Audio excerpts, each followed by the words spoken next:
Muitas pessoas têm tido seus sonhos destruídos pela falta de confiança absoluta em Deus. A Bíblia está repleta de exemplos de grandes sonhos cumpridos para a glória de Deus. Encontro com a Palavra é um programa escrito pelo Dr. Dick Woodward e narrado por Pastor Edson Bruno. Ouça e descubra verdades que lhe ajudarão no seu dia a dia. Com você, Pastor Edson Bruno.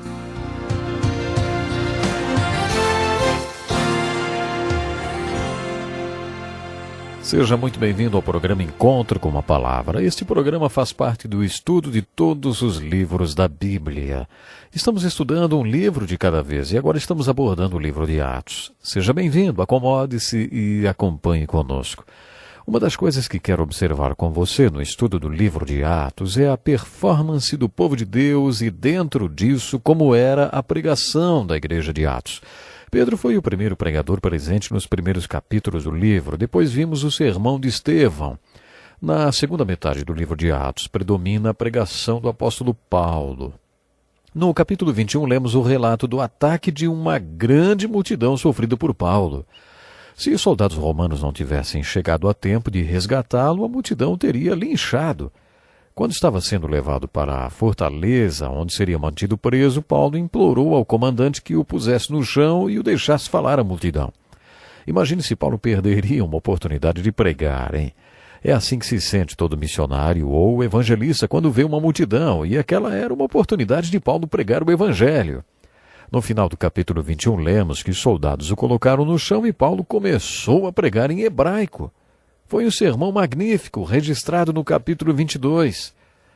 Repare que esse sermão foi diferente daquele que ele pregou no Areópago, em Atenas. Neste aqui, ele não citou nenhum poeta, nem filósofo, nem usou de palavras persuasivas de sabedoria. Ele simplesmente deu seu testemunho, como costumamos dizer, e contou sobre seu encontro com Deus. Ele falou de sua experiência pessoal com Jesus Cristo e como se converteu na estrada de Damasco. Não poderíamos separar a palavra experiência do ministério e da vida de Paulo. O versículo 22 do capítulo 22 diz que a multidão ouvia Paulo, até que levantaram a voz e gritaram: "Tira esse homem da face da terra, ele não merece viver." Estando eles gritando, tirando suas capas e lançando poeira para o ar, o comandante ordenou que Paulo fosse levado.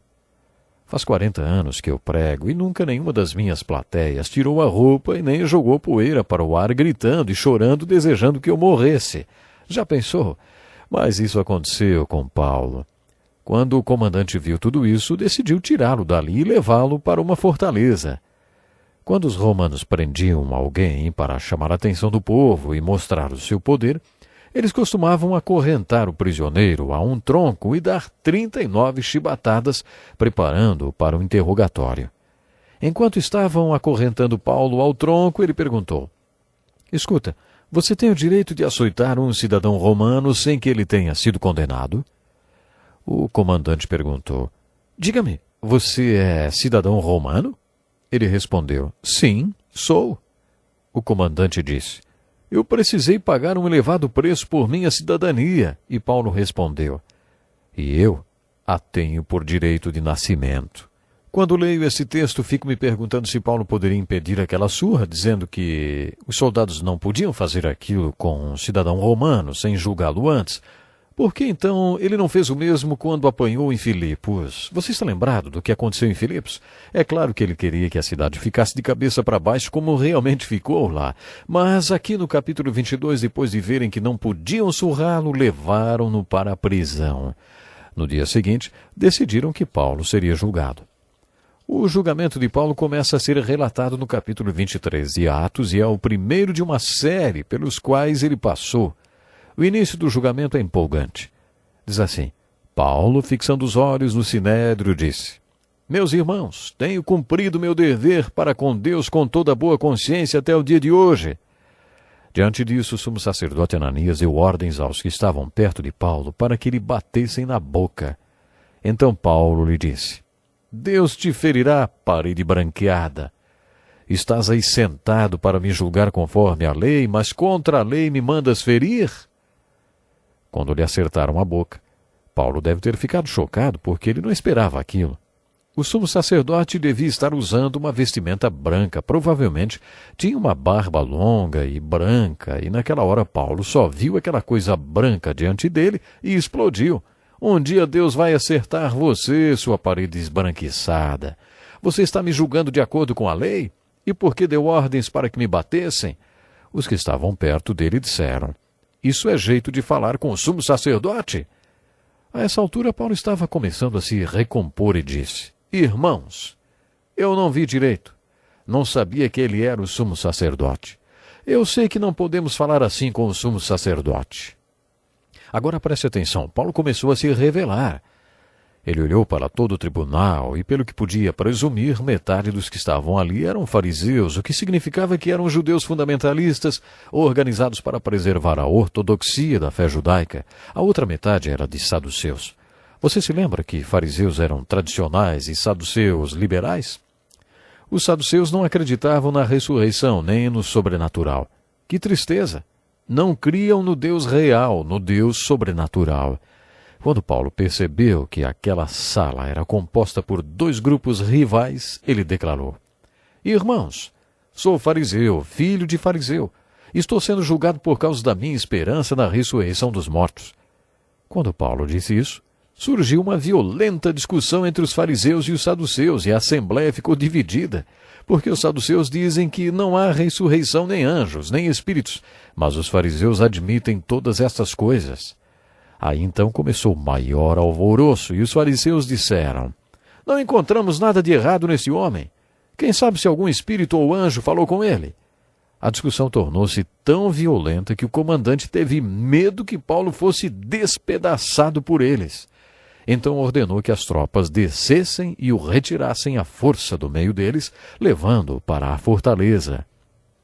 Quando Paulo foi atingido por aquela bofetada, ele percebeu que não seria um julgamento justo e que era tudo uma farsa. Percebendo que o grupo estava dividido entre fariseus e saduceus, ele começou uma confusão, dizendo que era fariseu, filho de fariseu, e que a única razão pela qual estava sendo julgado era porque ele acreditava como todo bom fariseu, ele acreditava na ressurreição dos mortos. Isso deu início a uma pequena guerra dentro do tribunal que quase fez com que um grupo arrancasse pedaços do outro. A confusão foi tanta que os soldados tiveram que tirar Paulo dali e colocá-lo de volta na prisão. 40 daqueles judeus se uniram e juraram que não comeriam nem beberiam até que Paulo estivesse morto. Já imaginou enfrentar 40 pessoas com tamanho ódio contra você que decidissem ficar sem comer nem beber até que você morresse? Você já teve tamanha inimizade com alguém? Não foi dessa vez que Paulo morreu, não. E os 40 homens, se realmente cumpriram seu propósito, devem ter morrido de fome. Eles pediram que o comandante trouxesse Paulo para interrogatório, mas na verdade planejavam uma emboscada para matá-lo quando ele fosse trazido. Paulo tinha uma irmã, e sua irmã tinha um filho, o sobrinho de Paulo. Esse sobrinho de Paulo escutou o que os 40 homens estavam tentando fazer e foi até a prisão avisar Paulo da conspiração. Paulo chamou os soldados e disse: Leve esse rapaz ao comandante, ele tem algo para dizer. O menino foi até o comandante e contou o que os 40 homens estavam tramando. O comandante tomou uma decisão. Ele decidiu passar a questão daquele judeu para outras mãos. Ele nem sabia o que Paulo tinha feito, nem o que estava realmente acontecendo, mas sabia que esse judeuzinho só arrumava encrenca. A Bíblia conta que ele chamou 2 centuriões e disse: Preparem um destacamento de 200 soldados, 70 cavaleiros e 200 lanceiros, a fim de irem para Cesareia esta noite, às 9 horas. Providenciem montarias para Paulo e levem-no em segurança ao governador Félix. Não é interessante? Esse judeuzinho que não enxergava direito e que nem devia estar com uma aparência muito boa, porque afinal tinha sido apedrejado e depois espancado, seria acompanhado por 470 soldados romanos. Tente imaginar 200 soldados, 70 cavaleiros e 200 lanceiros, e bem no meio deles, um homenzinho judeu sentado sobre um cavalo. Às 3 da manhã eles saíram pelos fundos do castelo e levaram Paulo pela costa do Mediterrâneo de Jerusalém para Cesareia, na Palestina. Você já teve vontade de conhecer a Terra Santa? Conheço um pastor que não quer nem pensar em ir lá. Se alguém se gabar de ter ido na Terra Santa e disser para ele, andei por onde Jesus andou, ele responde, eu não poderia estar mais perto de Jesus do que estou agora. Ele está no meu coração. Andar por onde Jesus andou não me leva para mais perto dele. Esse pastor dirigia um grupo de estudo da Bíblia e os alunos lhe perguntaram se faria uma viagem com eles para a Terra Santa, para um retiro espiritual, e se ele dirigiria aquele retiro. O pastor foi, mas disse que iria aproveitar a viagem para tirar umas férias e não daria aulas nenhuma durante a viagem. Não era nem para lhe fazer perguntas. Eles tinham guias que perguntasse aos guias, e afinal, ele não conhecia tanto do assunto. Bom, quando eles chegaram à Terra Santa, o primeiro lugar que visitaram foi essa fortaleza romana em Cesareia, na Palestina. Ela tinha sido restaurada exatamente nos moldes da época em que Paulo foi levado para lá. Durante a viagem, o pastor não conseguia pensar em outra coisa, senão na cena de Paulo. Talvez naquela noite em que os 470 soldados romanos levaram Paulo montado num cavalo de Jerusalém para Cesareia, fosse uma noite de lua cheia. Naquele momento o pastor mudou de ideia, pegou o microfone e falou para todo o ônibus. Quando chegarmos ao hotel teremos um estudo bíblico, disse ele. Ele não via a hora de falar sobre este capítulo do livro de Atos. Naquela noite eles tiveram um estudo bíblico e também durante todos os 10 dias que ficaram na Terra Santa. O pastor mudou completamente de ideia. Quando Paulo chegou em Cesareia, na Palestina, foi levado ao governador Félix. Este governador pediu que os judeus viessem até ele para que a acusação contra Paulo fosse formalmente feita. Eles vieram e mais uma vez o apóstolo Paulo fez um dos seus grandes sermões. Dessa vez Paulo pregou diante do governador e do seu tribunal. Mais uma vez ele contou seu testemunho, a história dele com Deus. No final, Félix decidiu que não havia razões para que Paulo fosse considerado um criminoso. Entretanto, ele decidiu manter Paulo ali e tratar dele.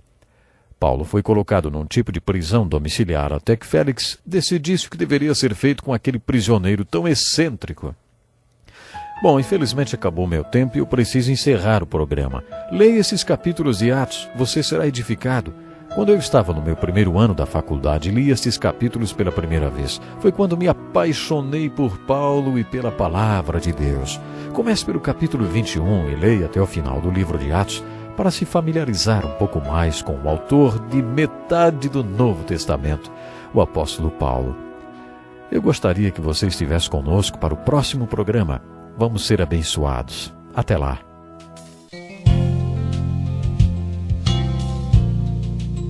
Que lição importantíssima. Obrigado, pastor Edson Bruno. Prezado ouvinte, coloque em prática o que você ouviu aqui. Sem dúvida, sua vida será grandemente abençoada. Este é um estudo escrito pelo Dr. Dick Woodward, na voz do pastor Edson Bruno. Escreva-nos e solicite o material. Nosso endereço é Encontro com a Palavra, Caixa Postal 2011, CEP 89201-970, Joinville, Santa Catarina. Até o nosso próximo encontro com a Palavra.